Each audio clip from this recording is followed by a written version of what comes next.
Specific density और specific gravity और relative density बराबर डेंसिटी ऑफ ऑब्जेक्ट और liquid upon density of water. Density of object और liquid upon density of water.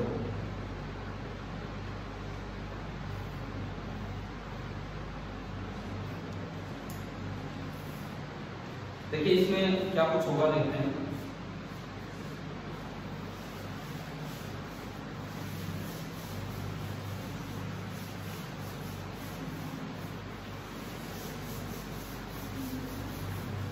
Suppose आपको ऐसे किसी भी जगह पे आपको ये दिया हो कि स्पेसिफिक ग्रेविटी ऑफ बॉल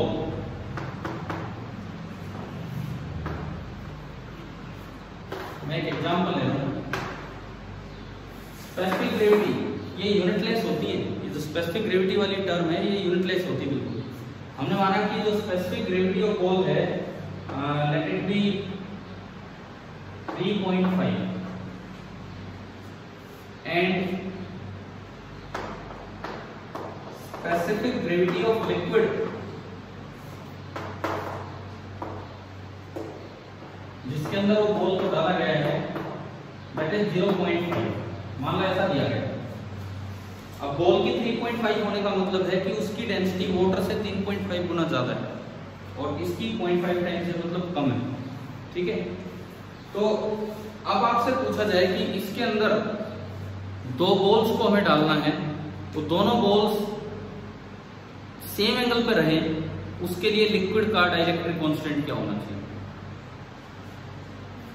सवाल आ गया, समझ क्या है। एक एग्जांपल ले रहे हैं, दो बॉल्स हवा में थी, कुछ एंगल पे थी, ठीक है। अब क्या किया, उन दोनों बॉल्स को एक लिक्विड में डाल दिया जिसकी स्पेसिफिक ग्रेविटी इतनी है और उन बॉल्स की स्पेसिफिक ग्रेविटी इतनी है या रिलेटिव डेंसिटी इतनी है। तो लिक्विड का डाइलेक्ट्रिक कांस्टेंट क्या लें कि बॉल्स का एंगल क्या रहे, बिल्कुल सेम। कैसे करेंगे?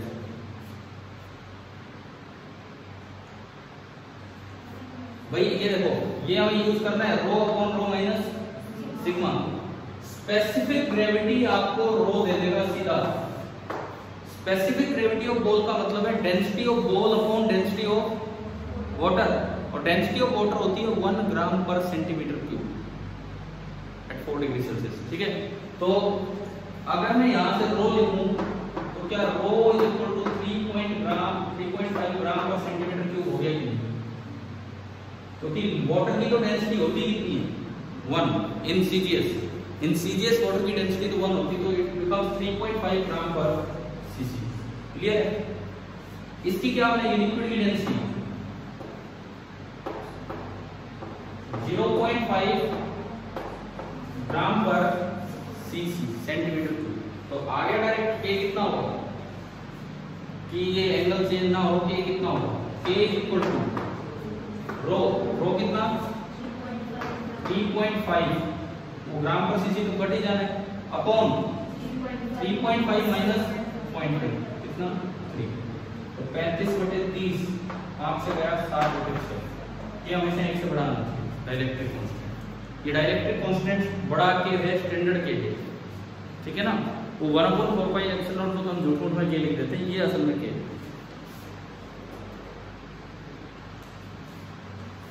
तो क्या यहां तक जो मैंने बताया कुछ ही बातें समझ आ गई आपको?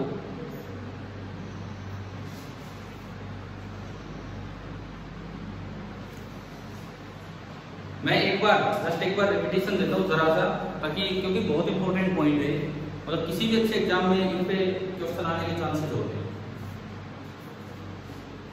हमने यहां तक ये सीखा, शुरुआती पार्ट लेक्चर का रिकॉर्ड नहीं हुआ था, मैंने बीच में उठाया था, तब तक वो बीच में रुक ही गया था।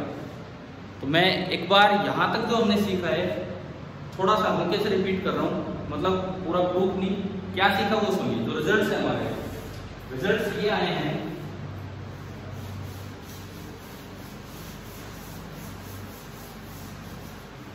हमारे रिजल्ट्स ये आए अभी तक कि अगर आप दो बॉल्स को एक दो चार पोल्स को एक ही पॉइंट से सस्पेंड करें, तो क्योंकि दोनों पे लाइक चार्ज है तो दोनों एक दूसरे को रिपेल करेंगी, कुछ दूरी पे जाएंगी, दोनों एक दूसरे को रिपेल करेंगी तो कुछ दूरी पे जानी है, ठीक है।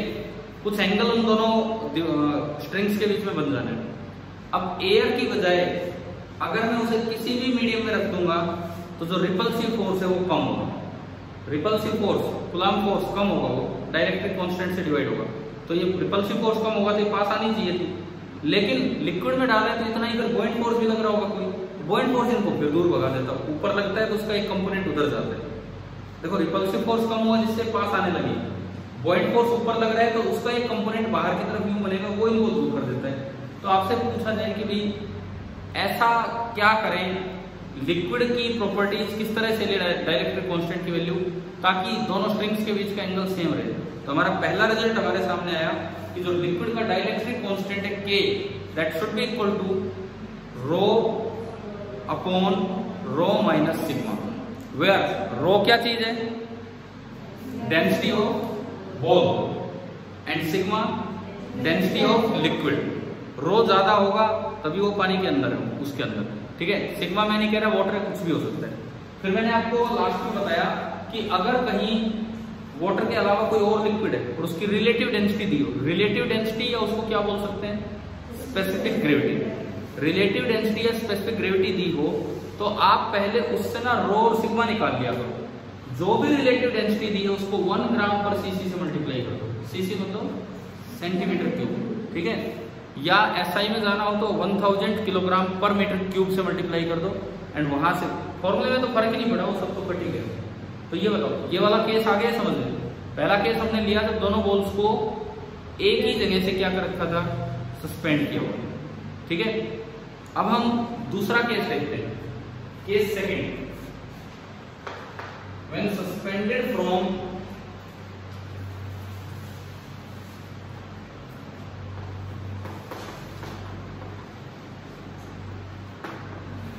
different points,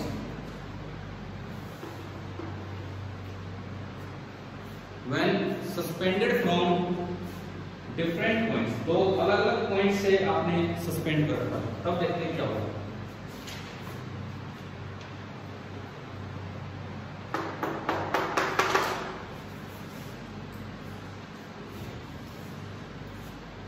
एक पॉइंट ऑफ सस्पेंशन यहां है, एक पॉइंट ऑफ सस्पेंशन यहां है, और दोनों बॉल्स को यूं लटका रखा है सेम लेंथ की स्ट्रिंग से। अब तो मैं बॉल पे लाइक चार्ज भी दे सकता हूँ, और पिछली बार तो क्या था, केवल लाइक ही देना था ताकि वो रिपेल करे, प्रोटेक्ट करके तो कहाँ जाएंगे, ताकि वो केवल रिपेल करे। लेकिन इस बार तो आप उसको लाइक दे सकते हो, अनलाइक, ठीक है। पिछली बार लाइक दिए, इस बार कोई अनलाइक दे देते हैं। मान लो यहाँ से मैंने बॉल को सस्पेंड किया, उस पर चार्ज Q, मास M, छोटा Q ले लो। एक और पॉइंट है, वहां से भी बॉल को सस्पेंड किया, लेकिन उस पर चार्ज -Q और मास M है, चार्ज -Q मास M, तो दोनों क्या करेंगे, एक दूसरे को अट्रैक्ट करेंगे, दैट इक्विलिब्रियम। ये बॉल भी कुछ अंदर आ चुकी होगी,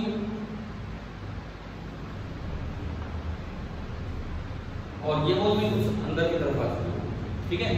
हम एक जनरल सा केस ले रहे, कोई क्वेश्चन नहीं ले रहे। मान लो इसने एंगल बना रखा है थीटा, और इसने भी एंगल बना रखा है थीटा। ये सेपरेशन है A, और ये सेपरेशन B, इस तरह का है। Length of the string L, ये हमने मान ली। अच्छा, और भी इसको बढ़ाते हैं, लिक्विड भी मान लो। ये दोनों बॉल्स एक लिक्विड में है, और उस लिक्विड का डाइलेक्ट्रिक कांस्टेंट है K, और लिक्विड की जो मास डेंसिटी है वो सिग्मा है पिछली बार की तरह, और बॉल की जो मास डेंसिटी है दैट इज रो। बन गई ये सिचुएशन। हमने अलग अलग पॉइंट से इनको सस्पेंड कर दिया, पहले हम सेम पॉइंट से सस्पेंड कर रहे थे, अब डिफरेंट पॉइंट से सस्पेंड कर रहे हैं। तो अब देखते हैं इसका फ्री बॉडी रहेगा। दोनों रेस्ट में, हम इक्विलिब्रियम केस की स्टडी कर रहे हैं, दोनों रेस्ट में। किसी भी बॉल को देखिए, जैसे इसको मैं देख रहा हूं, सबसे पहला फोर्स नीचे की तरफ क्या लगेगा, mg। तो पहला फोर्स आपका है दैट इज mg, नीचे की तरफ लगा mg। एक फोर्स इधर टेंशन T, और कूलम्ब फोर्स इधर कितना 1/4πε0 K। क्यों? क्योंकि कोई मीडियम आ गया है। K इसलिए क्योंकि एक मीडियम आ गया है, ठीक है। और क्या होगा ऊपर Q1 Q2 that is Q² divided by distance कितने हैं V²। और कौन सा फोर्स वाइट फोर्स, एक ऊपर लगेगा white force. Density of liquid that is sigma, volume of density of liquid हो गया सिग्मा, वॉल्यूम इस बॉल का वॉल्यूम, डेंसिटी होती है मास अपॉन वॉल्यूम, तो वॉल्यूम होगा मास अपॉन डेंसिटी। इसका मास है m और इसकी डेंसिटी है रो, और इनटू क्या सारे फोर्सेस बनाने आ गए ना, और तो कोई फोर्स बचा ही नहीं।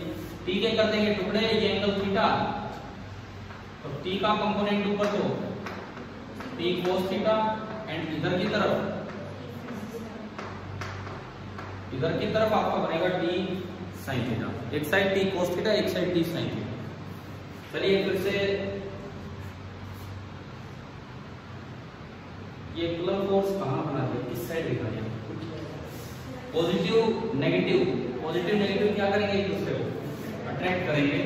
तो ये जो कूलम्ब फोर्स आएगा ये इस साइड है, जो भी कूलम्ब फोर्स आएगा ये इस साइड में आएगा। तो ये फोर्स मैं यहां लिखूं, दूरी तो v है, Q² upon 4πε0 K into v²। ये आपका कूलम्ब फोर्स है।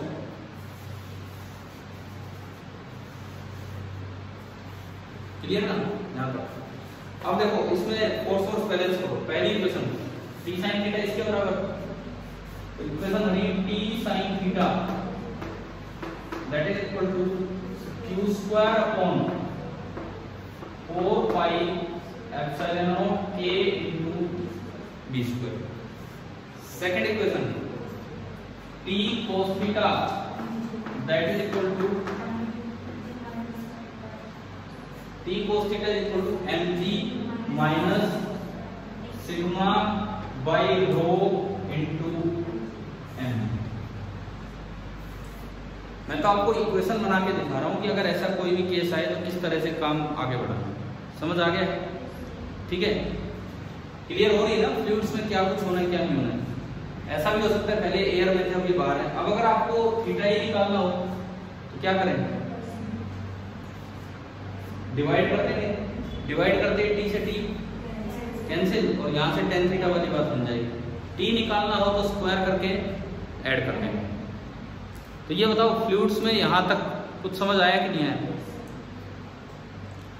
भाई आप जो भी 2-3 बच्चे 4 बच्चे जितने भी अभी अटेंड कर रहे हो क्लास ऑनलाइन, अगर ये बीच में मीटिंग ऑफ होती है तो मैं दोबारा उसी से स्टार्ट कर दूंगा, आप सेम लिंक से ज्वाइन कर सकते हैं। 40 मिनट बाद अपने आप ऑफ हो जाती है तो मैं उसी को रिस्टार्ट कर दूंगा, आप कर लेना चाहिए।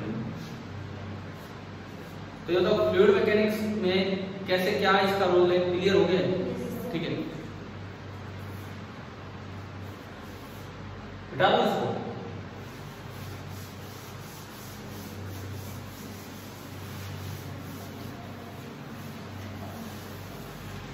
अब सवाल मेरा ये है कि जैसे आपने जो पहला केस लिया, एक ही पॉइंट से आपने सस्पेंड कर रखे थे, एंगल सेम रहा, इस तरह का की ले लिया, टेंशन चेंज होगी भी कि नहीं?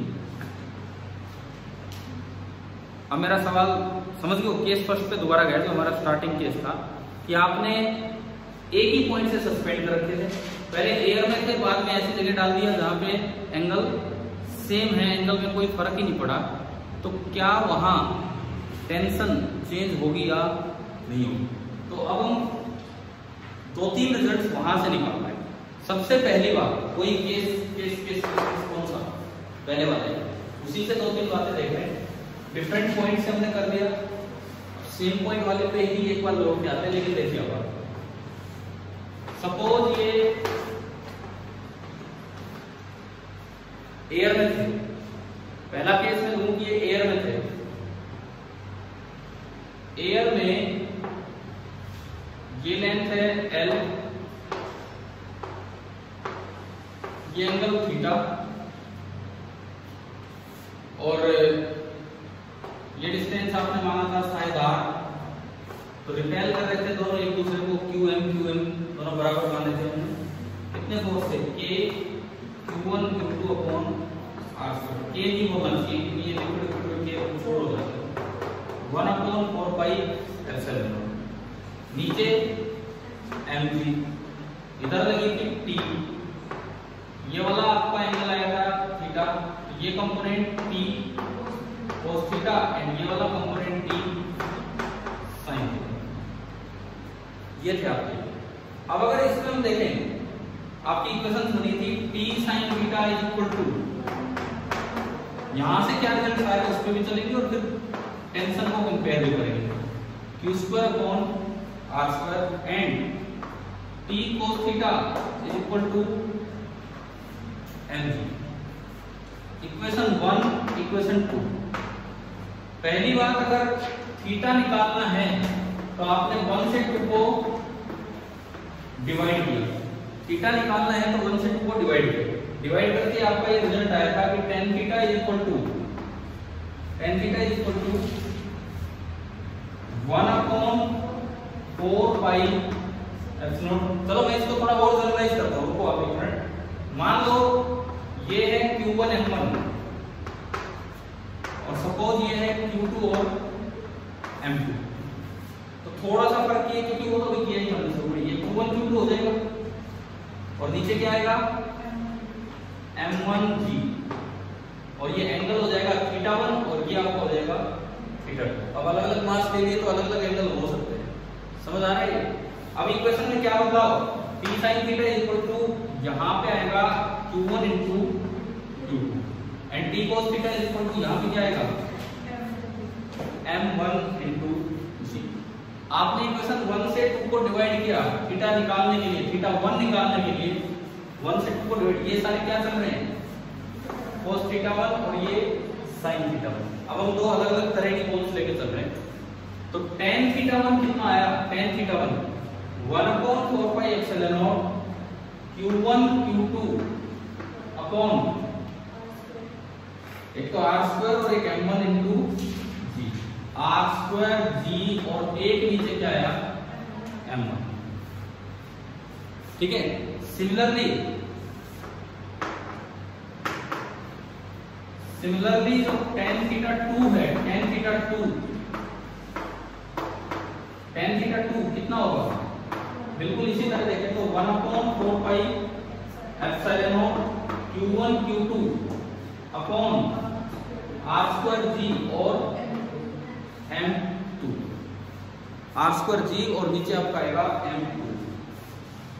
तो ये थीटा किस पे डिपेंड कर रहा है, बाकी सारी चीजें तो कांस्टेंट है, इतना पार्ट तो जो इसके लिए है वही सेम इसके लिए भी है, क्योंकि ऐसा तो है नहीं कि इसमें खाली Q2 आ रहा है और उसमें खाली Q1 आ रहा है, Q1 Q2 दोनों में ही आ रहा है। मतलब अल्टीमेटली अगर मैं कंपेयर करूं तो tan थीटा किस पे डिपेंड कर रहा है, मास पे, यानी कि tan थीटा, ये जो tan थीटा बनेगा that is inversely proportional to mass. ये चीज हमें याद रखनी चाहिए कि अगर दोनों बॉल्स अलग अलग मास की आ जाए तो tan थीटा इनवर्सली प्रोपोर्शनल होगा मास के। एटलीस्ट ये बात हमें ध्यान भी रहे, बहुत सही रहेगा। इसमें CPP 4 में आपका जो क्वेश्चन नंबर 8 था, CPP 4 में जो आपका क्वेश्चन नंबर 8 था, CPP नंबर 4 में जो क्वेश्चन नंबर 8 था उसमें यही सब है कि मासेज ही अलग अलग किए गए हैं, चार्ज भी अलग अलग हैं, लेकिन क्या चार्ज अलग होने से एंगल पे कोई फर्क पड़ रहा है, नहीं पड़ रहा। तो एक बार इसमें देखिए कि क्या बनेगा क्या नहीं बनेगा। CPP 4 क्वेश्चन नंबर 8,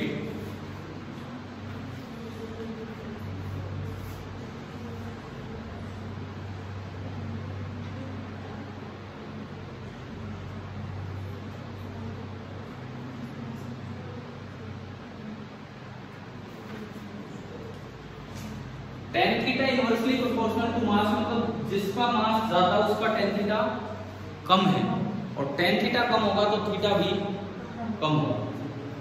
ठीक है, तो पहले वाला ऑप्शन में मास ज्यादा इसका है, इनकरेक्ट बताना है, इनकरेक्ट बताना है। एक बात तो ये कि हमें इनकरेक्ट बताना है, सबसे पहली चीज तो ये दिमाग में रहे। ठीक है, तो पहला करेक्ट है कि इनकरेक्ट है? इनकरेक्ट। पहला जो है वो बिल्कुल इनकरेक्ट है। समझ आ गया है ना कैसे? क्योंकि tan थीटा उसका कम होना था, बिकॉज उसका तो मास ज्यादा है, जबकि ये कह रहा है कि उसका एंगल ज्यादा आएगा। गलत, मतलब पहला हमारा आंसर हो सकता है। दूसरा बताओ, दूसरा नीचे बनाए, दूसरा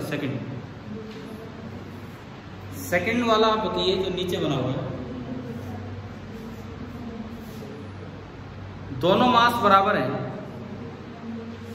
भाई, चार्ज चाहे अलग अलग हो उससे तो फर्क नहीं पड़ता, क्योंकि दोनों आना है। दोनों मास बराबर हैं तो दोनों एंगल बराबर होंगे। जबकि दूसरे में क्या लिखता है बीटा 2, तो क्या ये सही है गलत है?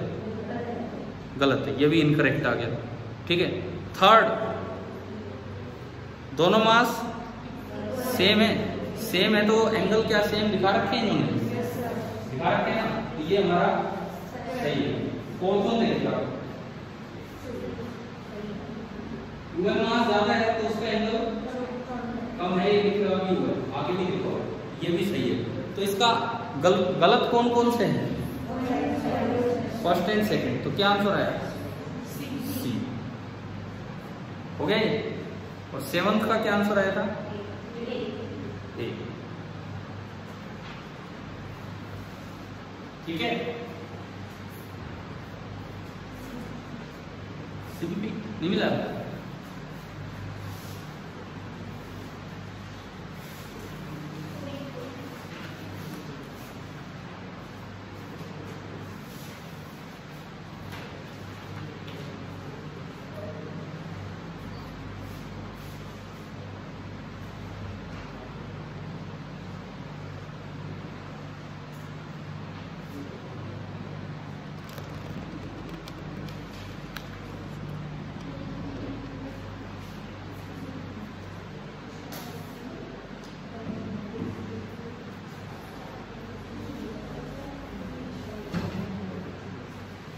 अब एक बार ये देखो, अभी मैं आ रहा हूँ उस पर, टेंशन करते रहेंगे। इस सीपीपी में क्वेश्चन नंबर 1, ये तो मैं ही बता देता हूँ आपको, सुनो। Identify the pattern, the word charge. एक वर्ड चार्ज दिया था डॉक्टर विलियम गिलबर्ट ने। तो 2 काइंड्स ऑफ चार्ज, ये किसने बताया था कि 2 तरह के चार्ज होते हैं? फ्रैंकलिन ने उनको साइन दिए थे प्लस और माइनस, लेकिन 2 तरह का होता है ये बताया था। ड्यू फे, DU FAY फे, लिख लो, इसी के आगे लिख लो, ड्यू फे FAY।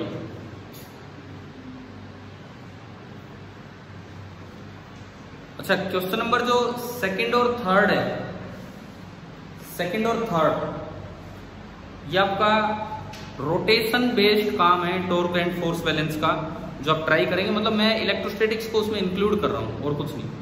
ठीक है, 4th और 5th कल आपने कर लिए होंगे, बताओ एक बार कर लिए? तो इनके आंसर बताओ फटाफट, क्या क्या थे?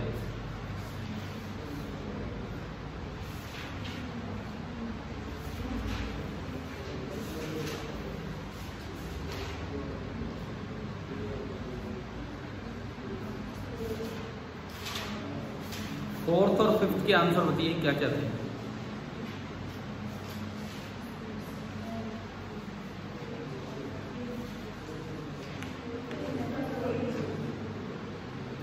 फिफ्थ का तो ए, ठीक है। 4th का अब देखो आपकी कॉपी में होंगे, आपके पास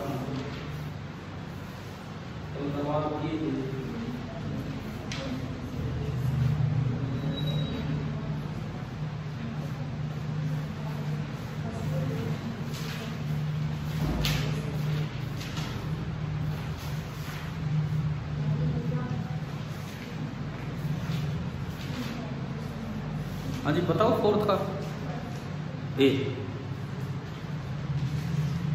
4th का ए, 5th का ए। 6th जो क्वेश्चन है वो नीट में आया था 2013 में। करेंगे आप ट्राई घर से, ठीक है। इस पेज पे तो ट्राई करने लायक कौन कौन सा बचा है? एक तो सेकंड थर्ड में torque balance and force balance है, ठीक है। एक ये 6th, ये हम बॉल वाले तो बार बार देख ही रहे हैं, ये भी आपको ट्राई करना है। 7th और 8th आपका हो गया है, ठीक है। जो आपका क्वेश्चन नंबर 9 है उसका आंसर लिख ले जाओ, बिकॉज आपको ट्राई करना है तो ये आप ला पाते हो नहीं। क्वेश्चन नंबर 9 इस असाइनमेंट का जो है उसका आंसर बनेगा 3/2 into under root of 2 pi epsilon not mg upon l under root l। 3/2 into under root of 2 pi epsilon not mg by.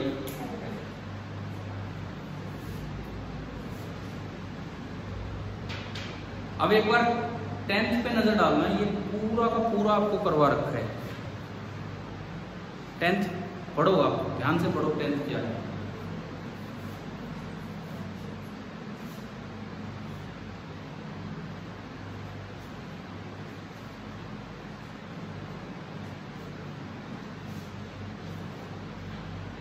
कौन सा केस है? अगर ये ध्यान आ रहा हो, कौन सा केस है? नॉन इक्विलिब्रियम वाला केस करवाया था, वो है। मैंने बस ऑप्शन इसलिए नहीं दिए भाई, मैं सब में 5 पार्ट में 5 ऑप्शन देते, इतनी जगह नहीं थी तो मैंने वैसे दे दिया कि आप अपने आप ही करो। ये बताओ ABCDE ये 5 पार्ट ध्यान है ना, ये कैसे दिए थे? करेंगे ट्राई। तो इस असाइनमेंट में नीचे फिर कुछ एडिशनल होमवर्क भी है भाई। HCV जिसके पास वो कर लेना, कोई बात नहीं है तो मैं क्या बताऊं, लेकिन NCERT वाला तो सभी बच्चों का, ठीक है। NCERT के वर्कआउट एग्जाम्पल 1 से 6 दिए हैं और एक्सरसाइज के 1 से 6 नहीं, शायद 1 से 7 हो गए, ठीक ना। 7वां भी फील्ड से पहले ही होगा। एक बार देखो अपनी बुक में देखो 7th एग्जाम्पल में क्या फील्ड का यूज है कि फोर्सेज का ही है। तो 1 से 7 कर लो इसको, 1 से 6 निकल किसी लिखो है। वर्कड आउट एग्जाम्पल 1 से 7, ठीक है। अब हम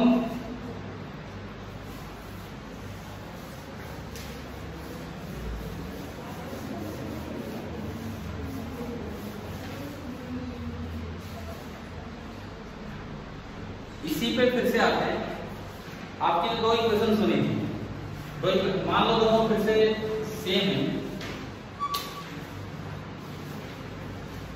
MQ एंड MQ, और दोनों के बीच की दूरी है R और ये एंगल लगेगा थीटा। ये कई बार बना दिया इक्वेशन हुई T sin theta that is equal to 1/4 pi epsilon not, अब एक चीज से मान लिया q² by r², T cos theta mg। अभी हमने थीटा तो निकाला ही था, लेकिन अब मैं टेंशन की तरफ चलता हूं। अगर आपको टेंशन निकालनी हो तो क्या होगा, क्या करें? Squaring and adding. तो आपने T निकालने के लिए इक्वेशन 1 का स्क्वायर करके इक्वेशन 2 के स्क्वायर में ऐड किया, तो इधर से तो बचेगा T² बराबर, ये आपका आया 1/4 pi epsilon not q² by r² का होल स्क्वायर प्लस mg का होल स्क्वायर, और t अगर चाहिए तो t हो जाएगा इसका अंडर।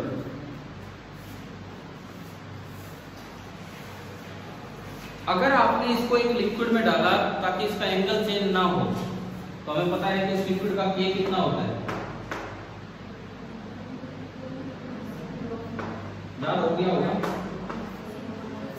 अगर आपने उसको एक ऐसे लिक्विड में डाला जहां उसका एंगल चेंज ना हो, तो K कितना होगा, ρ/ρ माइनस सिग्मा। क्लियर है यहाँ तक? ठीक है। लेकिन इतना होने पे क्या टेंशन चेंज होगी? नहीं होगी। वो हमें दे। तो मान लो मैं यहीं पे दिखा दूँ आपको। सपोज हमने लिक्विड भी भर दिया कोई,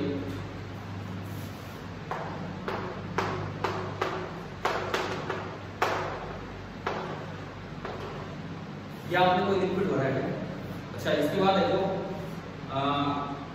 कौन कौन से फोर्स बढ़े थे।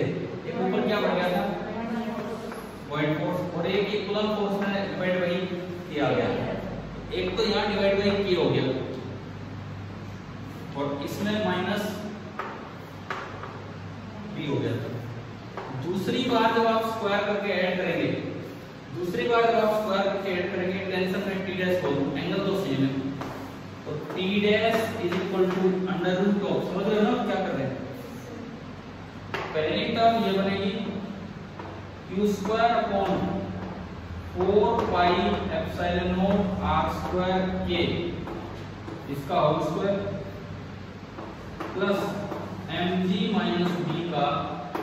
आपकी वैल्यू पुट भी करके देखेंगे तो भी ये सेम नहीं आने वाला है, यानी कि इस केस में जो टेंशन आएगी वो t से अलग आएगी, चाहे एंगल आपकी क्या हो जाए, सेम हो जाए। ठीक है, ये तो था हमारा थोड़ा फ्लूइड से रिलेट करके हम इन चीजों को लेके चल रहे थे।